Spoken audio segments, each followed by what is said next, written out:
Good evening, everyone. Today I'm gonna talk to you about a sutta which is called Dahara Sutta.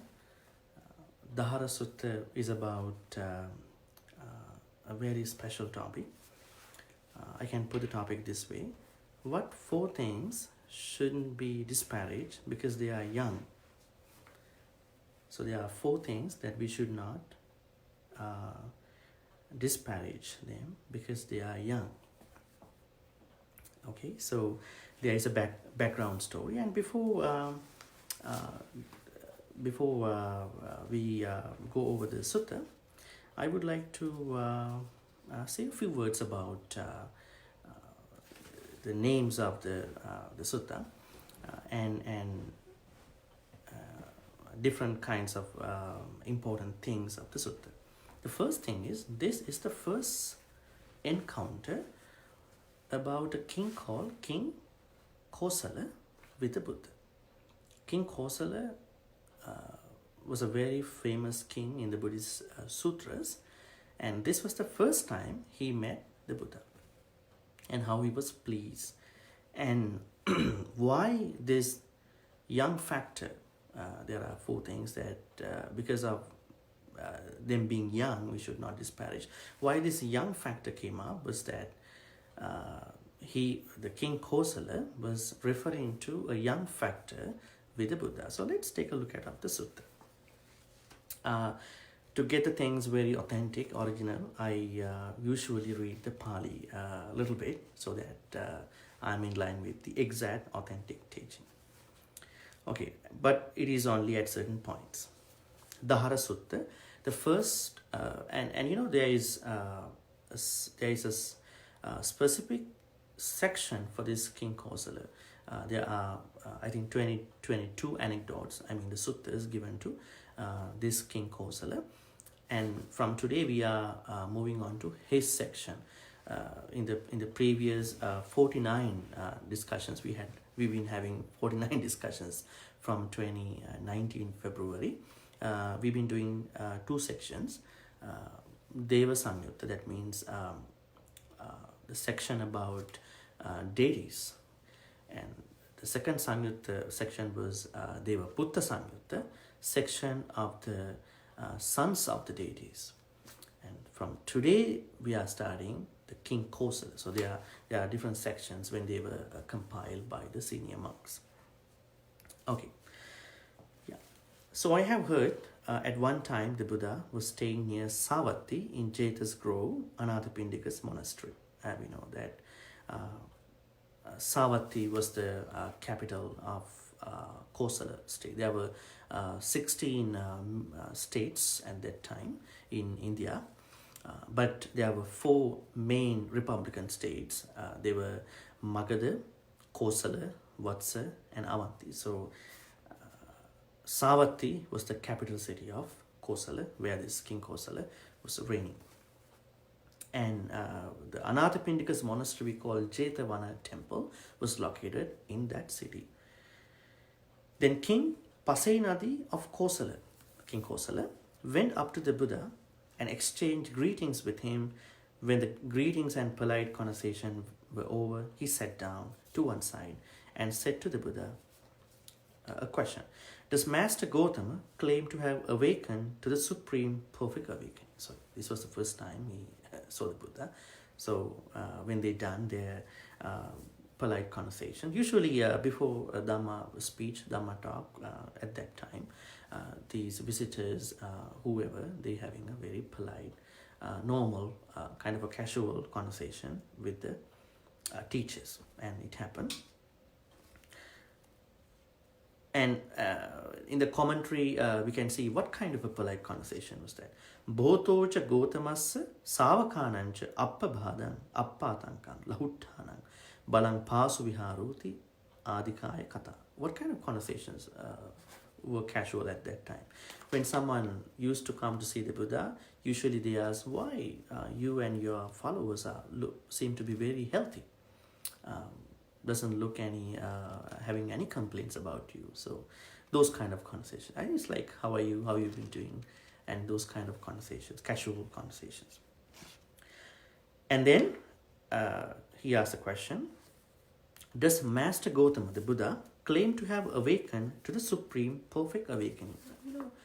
Nibbana is the main goal of every Buddhist, but we have Theravada, Mahayana, Vajrayana, these three branches, I would say traditions.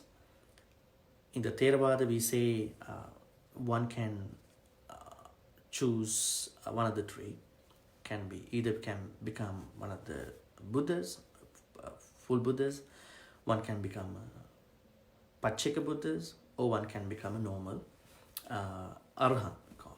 So it depends on one's effort, requirement, desire, and whatever those things. So King Kosala wanted to know whether Buddha, the Gautama Buddha, this Shakyamuni Buddha, claims to have awakened the supreme awakening. Because at that time, all the teachers who had a lot of students, we can say who they were claiming to be the victorious Buddha. So he was concerned, asked the king, do you claim that you have attained the Buddhahood? And then Buddha says in Pali, Yang tang Maharaja Samma Vadamano Vadiye Anuttarang Samma Sambodhing Abhisambuddhoti Mamang tang Samma Vadamano Vadiye Ahangi Maharaja Anuttarang Samma Sambodhing Abhisam Buddha. So he had a very precise answer to the king. If anyone should rightly be said to have awakened to the supreme perfect awakening, that's the first choice of anybody can make. It's me. For great king, I have awakened to the supreme perfect awakening. So he claims that he already attained the Buddhahood. Now the king has a different concern because he was really confused with contemporary ideas about being a Buddha. Let me read a little bit of the Pali, how he said that. Yepi te bho Gotama samana brahmana sangino ganino ganacharya nyata yasassino Tittakara sadhu sammata bahujanas. Say it either, the list of the teachers. Purano Kasapo, Makkali Gosalu, Nigantanath Putto, Sanjayo Bellatiputto, Pakudu Kachayano, Ajito Kesa Kambalu. 6 teachers. They were the main, very popular 6 teachers at the Buddhist time. Tepi Maga Anuttarang Samma Sambodhin Abhisambuddhati Patijanatha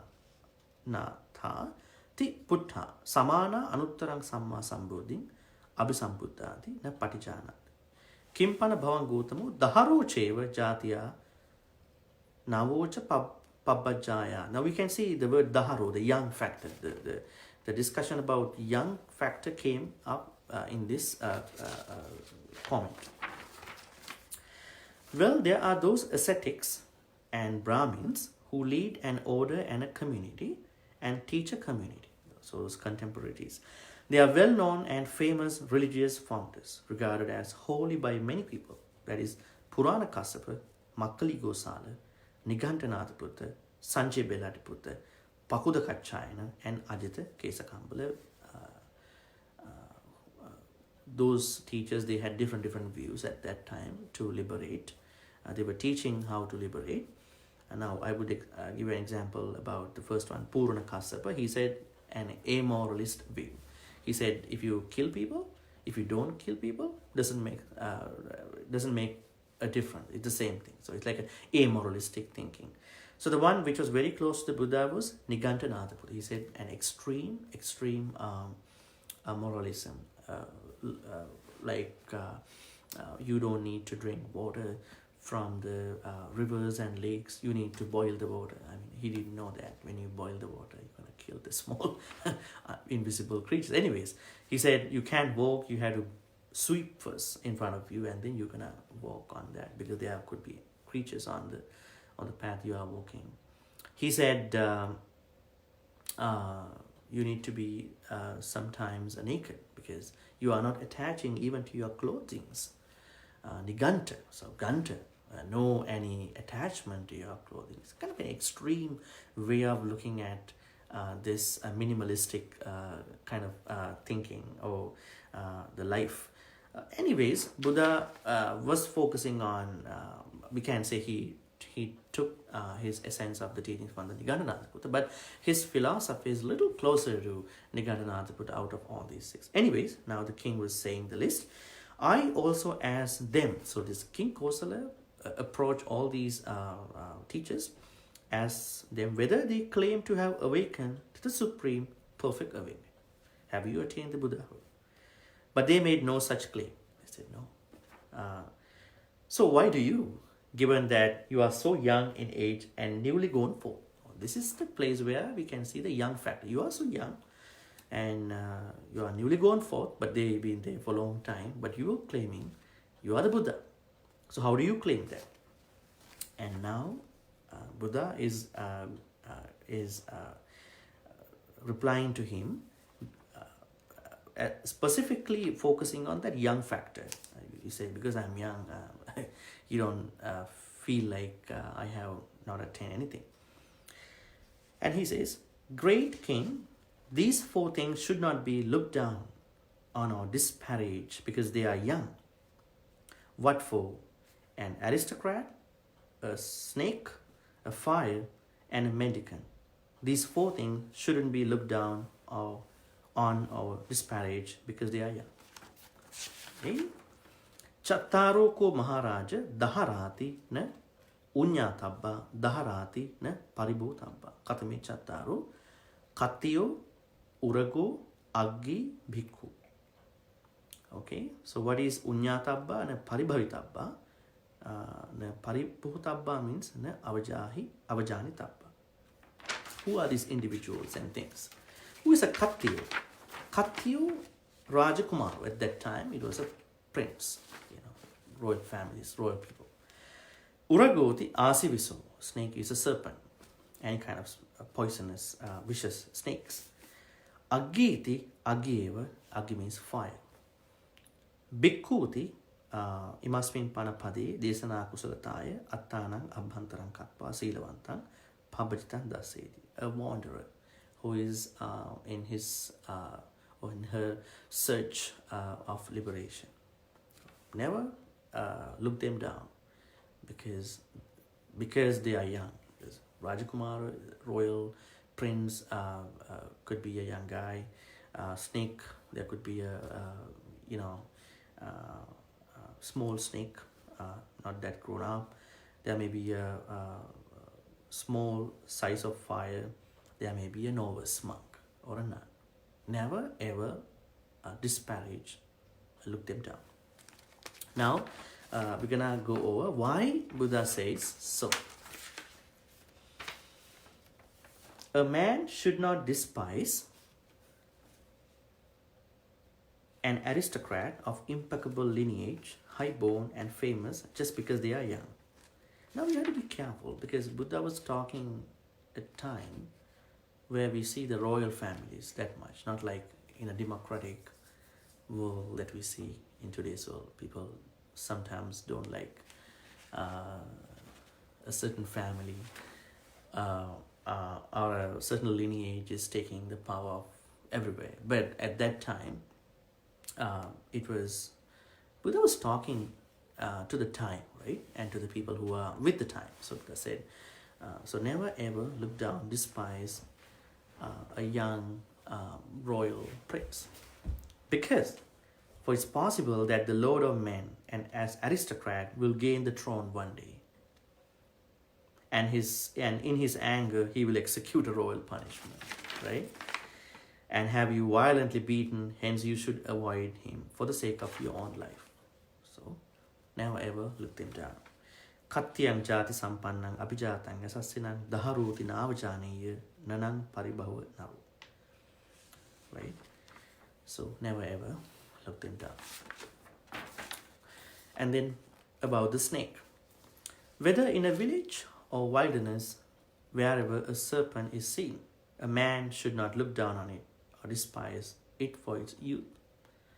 With its rainbow of colors, the snake of fiery breath glides along. It lashes out and bites the fool, both men and women alike. Hence, you should avoid it for the sake of your own life. Never take a chance with a snake because they are vicious. If you think you are taking a chance, that means the snake thinks that you are not considering him or her, right? The snake thinks you are downplaying her character, right? Never ever do that. Game vaya divaranye yatta passe bujangamang daharo tinavachane nanan paribhavinao. Okay, so you should take a chance with a snake. Unless you are a snake catcher, right? Unless you know how to, do things. But other than that, you never should. What about the, fire? A fire devours a huge amount, a conflagration with a blackened trail. A man should not look down on it just because it's young. Maybe a small size of fire can, burn everything, right? See, the examples we know in houses, how small kids playing stuff, how some people cooking things. You never know, even a small thing can burn the whole thing. Not just the whole thing, maybe the entire area sometimes, right? It's a big thing.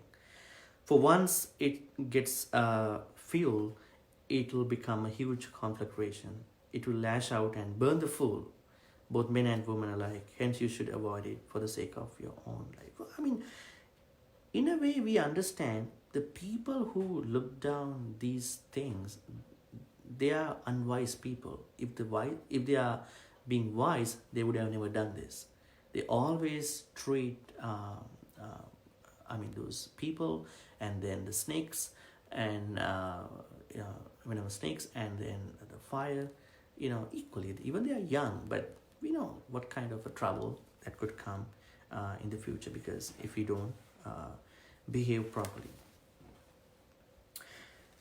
Finally, but if a mendicant, that means a wanderer who is there for one's own liberation, endowed with ethics, a good monk, a virtuous, a moral good monk or a nun, burns you with their power. What kind of power is that? Virtues. Usually monks, nuns in the Buddhist teachings, they are said to be carrying a lot of good precepts, good behaviors, right? So if you disparage such a monk, such a nun, and then there are some consequences, you will have no sons or cattle, nor will your heirs find well. Childless and heirless, you become like a palm tree stump. Yeah, in a way, I don't think all this can happen to someone, but if someone disparages or look down on a very good person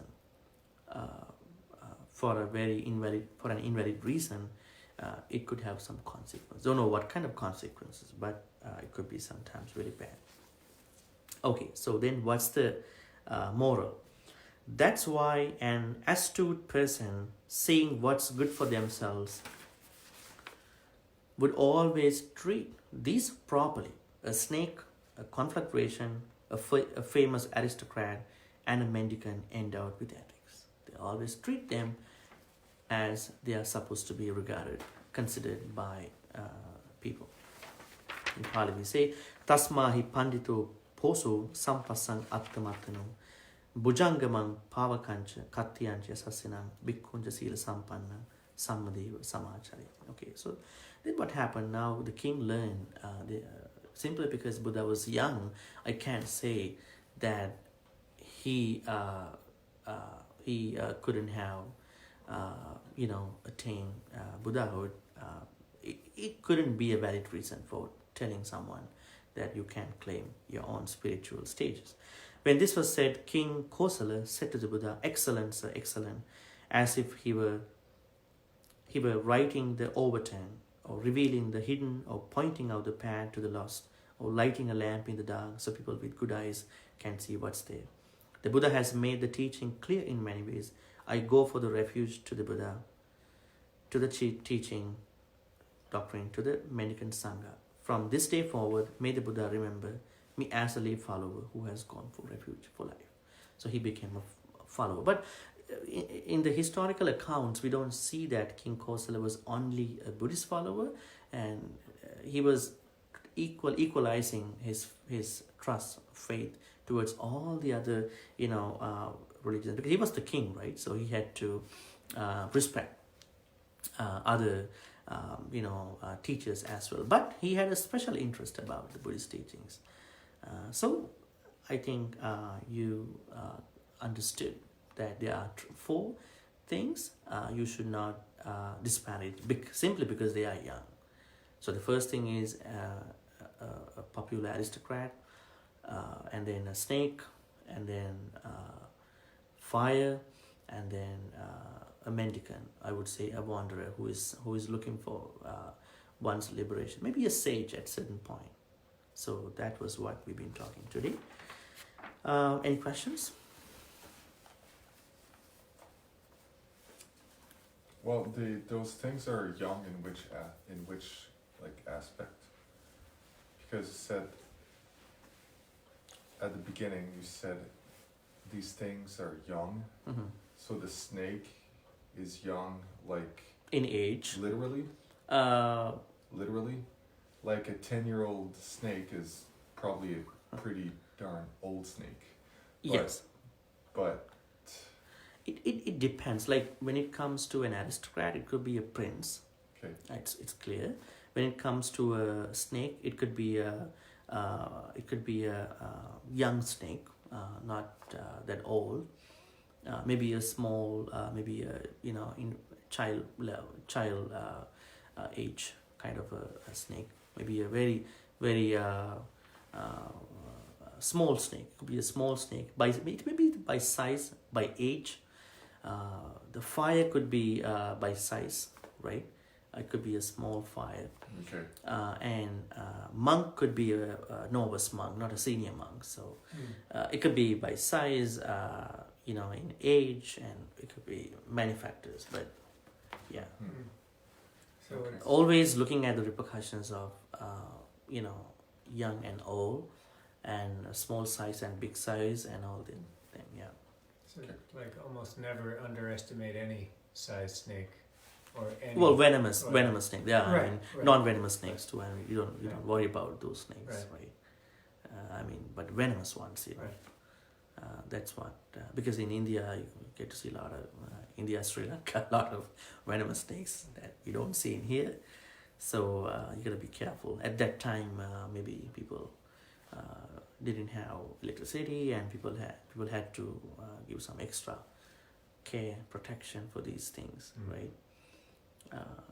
I would say never ever take a chance with these four. That's the thing. Like a precautionary thought, thinking that they are young, still a prince, and it's okay. Still a small snake you're gonna play with. Still a small fire. Still a small monk, but they are growing. Maybe they have the same like in terms of a snake. Maybe they have the same venom. So it could be like that. Okay. So King Kosala was happy, and then he became very happy about this teaching. So never ever underestimate anybody, because in today's world, there are people like, socially speaking, we know there are some thoughts of some people, the older the better, sometimes for some aspects. So but depending on the performance, sometimes a young person might be better at certain points. That's kind of a social thought that we can see out of this sutta. It doesn't matter whether you're old or young, but what matters is whether you can make that happen. So in that context, young factor shouldn't be used to put someone down. Like in this case, it was a spiritual, estimation. But then, since Buddha said it doesn't matter, what matters in terms of a monk nun is whether they have been able to attain. So, in order to become spiritually eligible, you don't need to be young or middle age. You are always eligible for that. The only thing is your effort, consistent effort, and then to attain that. But looks like all these other teachers, they were very old teachers, I think. They were old, and they are in their, what do you call this, monastic order for a long time. And Buddha was pretty young compared to them. That's what it says, right? And then the king could not, understand whether this kind of a new person can, claim the Buddhahood. Okay. Yeah. Okay. So at the end of every meditation plus sutta discussion program, we're gonna share all the good karmas with the departed relatives and the deities. This way, we're gonna put our palms together. May all the good karmas that we've been accumulating since the beginning be shared by all the departed relatives. May they be happy and peaceful. May they attain the supreme bliss of Nibbana. Sadhu, sadhu, sadhu. Let's recite the stanzas. Idam me jnati nang hotu sukita huntu jnateo. Idam me jnati nang hotu sukita huntu jnateo. Idam me jnati nang hotu sukita huntu jnateo. Also, we're going to share all the good karmas with the deities who protect and bless all of us, this whole universe. May the deities be happy and peaceful by partaking in all the good karmas we've been doing so far. May they also bless all of us in the universe. May they be happy, peace, and peaceful. May they also attain the supreme bliss of Nibbana. Sadhu, sadhu, sadhu. Ettavata cha ammihi sambatang punya sampadang sabbe deva anumodantu sabbe bhuta anumodantu sabbe satta anumodantu sabba sampatti siddhya akasattha cha bummattha devanaga mahindika punyantang anumoditva chirang rakkhangtu lokasasanang chirang rakkhangtu desanang chirang rakkhangtu mang paranti. Finally, let's make a great wish. May all the good karmas we've been accumulating so far help all of us to attain the supreme bliss of Nibbana. That's the end goal of the Buddhist teachings. Sadhu, sadhu, sadhu. Now I'm gonna bless you with a couple more stanzas. Abhivadana silis nichang vaddha pachayino chattaru dhamma vaddhanti ayuvannu sukhang balang ayurarogya sampatti sangha sampatti mevacha ato nibbana sampatti iminati samechatu. Sadhu, sadhu, sadhu. Okay, now we're going to bow down 3 times to Buddha as a respect for his teachings.